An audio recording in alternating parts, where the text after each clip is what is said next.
અમરેલી જિલ્લાના સાવરકુંડલાના circuit house ખાતે DYSP Viral ચંદનની અધ્યક્ષતામાં લિસ્ટેડ બુટલેગરે ગંભીર ગુનાના આરોપી અને અસામાજિક તત્વો સાથે વિશેષ બેઠક યોજાઈ હતી।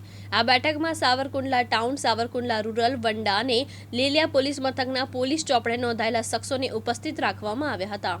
પોલીસે તમામ સાથે સીધો સંવાદ કરીને દારૂ સહિતની ગેરકાયદેસર પ્રવૃત્તિઓનો ત્યાગ કરવા, સમાજમાં શાંતિ જાળવવા અને કાયદાનું પાલન કરવા સમજાવ્યા હતા।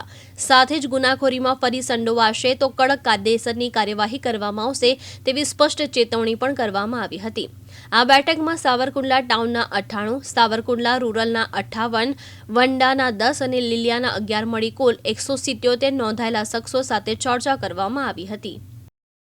અમરેલી જિલ્લામાં સાવરકુંડલા પોલીસે નવતર પહેલ કરી છે। અસામાજિક તત્વો અને સમાજમાં પુનઃસ્થાપિત કરવા માટે જે આખું આયોજન કર્યું, આખું આયોજન શું હતું, કેટલા ડિવિઝનના લોકોને બોલાવ્યા હતા, આખી વાત કરો છો।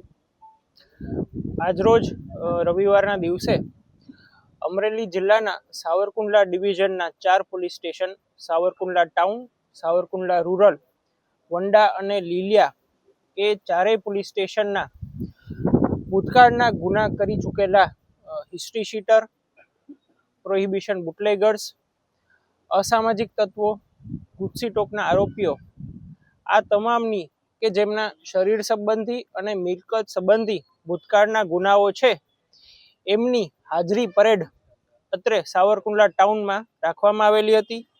જેમાં સાવરકુંડલા ટાઉનના 98, સાવરકુંડલા રૂરલના 54, લીલિયાના 11 અને વંડા પોલીસ સ્ટેશનના 10 જેટલા આરોપીઓને એમની હાલની પ્રવૃત્તિઓ, એમના ગુનાઓ એ ગુનામાંથી બહાર નીકળી ગયા છે અને સમાજમાં શું કામગીરી કરી રહ્યા છે એ ફરીથી એમની ગુનાહિત પ્રવૃત્તિઓમાં પાછા ફરી ગયા નથી કે કેમ એ બાબતે એમને વિગતવાર પૂછપરછ કરવામાં આવેલી હતી।